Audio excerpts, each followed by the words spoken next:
Assalamualaikum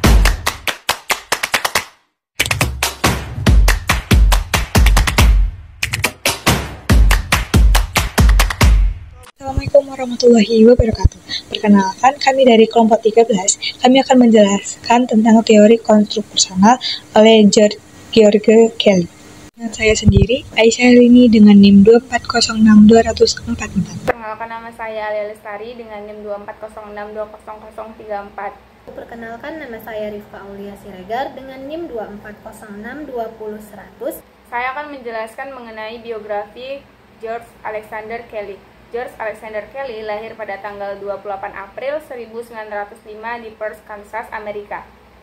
Ia merupakan anak tunggal dari Elvida Kelly, yaitu mantan guru, dan ayahnya bernama Theodore V. Kelly, yaitu mantan pendeta.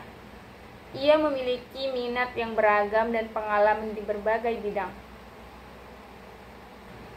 Contohnya dalam bidang fisika dan matematika.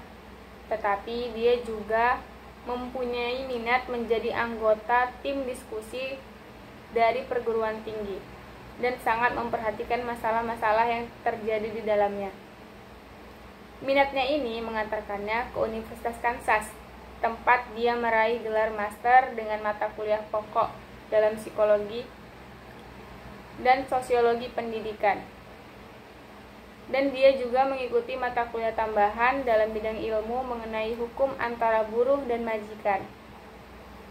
Pengalaman-pengalaman hidup yang bermacam-macam yang diderita oleh Kelly, mulai dari mengamati majikan dengan buruh, dan ia menempuh pendidikan di jurusan psikologi hanya dalam 9 bulan.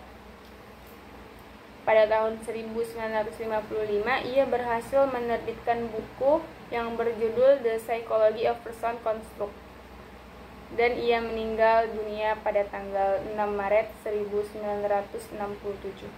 Gambaran umum mengenai teori Kelly, yaitu manusia memprediksi peristiwa berdasarkan interpretasi mereka terhadap sebuah kejadian. Manusia memiliki konstruk yang berbeda dengan manusia lainnya.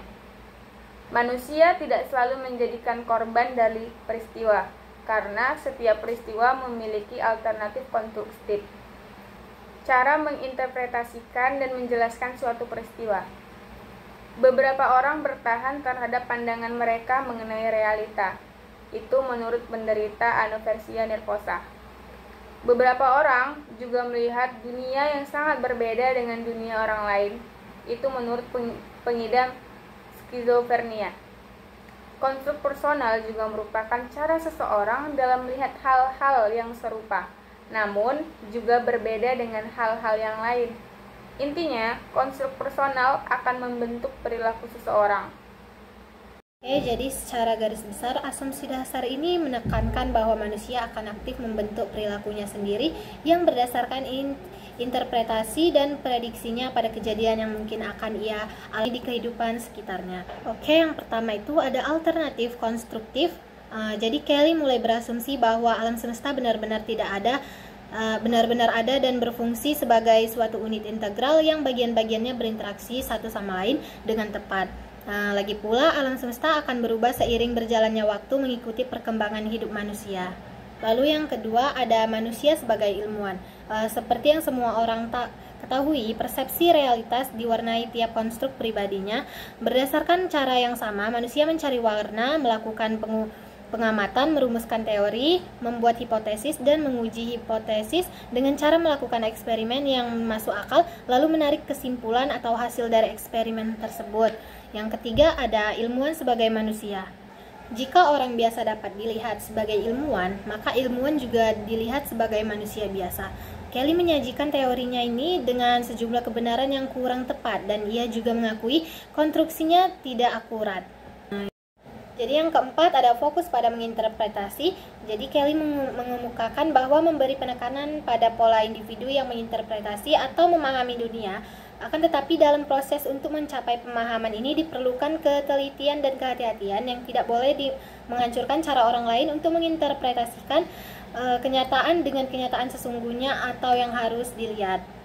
Yang kelima ada motivasi. Jadi menurut Kelly, motivasi adalah suatu konstruksi yang tidak dapat yang tidak perlu dilebih-lebihkan. Ia juga menolak pandangan ini dengan dua alasan yang cukup kuat. Alasan yang pertama itu, model motivasi digunakan untuk menjelaskan alasan seseorang aktif dan tidak malas. Dalam pandangan Kelly, semua orang adalah aktif dan mereka tidak perlu menjelaskan alasan mereka aktif karena mereka hidup. Lalu alasan yang kedua, sesuai dengan penekanannya pada penginterpretasi, Kelly menolak motif-motif sebagai sebutan yang kita kenakan pada orang lain. Sebutan itu lebih berguna dalam memahami pandangan dunia dari orang yang memberikan sebutan itu, dan bukan tingkah laku dari orang yang disebutkan. Yang keenam, ada menjadi diri sendiri. Jadi Kelly mengemukakan dua keberatan terhadap formulasi mengenai diri. Yang pertama itu Formulasi tersebut seiringnya berfungsi sebagai kedok yang di belakangnya bersembunyi dari diri kita sendiri dan orang lain. Lalu yang kedua, ada Kelly berpikir tentang gambaran diri seseorang sebagai yang cair dan bukan sebagai kenyataan yang mudah ditetapkan sebelumnya, atau sesuatu kebenarannya yang bagaimanapun baru diungkapkan. Baiklah, saya akan menjelaskan materi tentang aplikasi konstruk personal. Kelly menyumbangi rumusan-rumusan teori dari praktiknya sebagai seorang psikoterapis. Dia menghabiskan waktu lebih dari 20 tahun untuk melakukan terapi sebelum dia mempublikasikan The Psychology of Personal Construct pada tahun 1955. Terdapat pandangan-pandangan Kelly mengenai perkembangan abnormalita, pendekatan terhadap psikoterapi, dan tesnya disebut dengan Role Construct Repair atau RIP test. Kemudian ada perkembangan abnormal. Abnormal itu perilaku yang dianggap menyimpang dengan perilaku yang umum diterima oleh masyarakat. Kriteria tertentu digunakan untuk menilai perilaku yang dianggap menyimpang. Perilaku yang dianggap abnormal itu termasuk dalam beberapa jenis dengan masing-masing memiliki kesamaan atau perbedaan yang unik.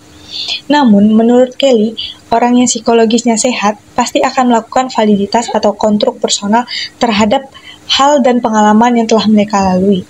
Mereka melakukan penelitian seperti ilmuwan.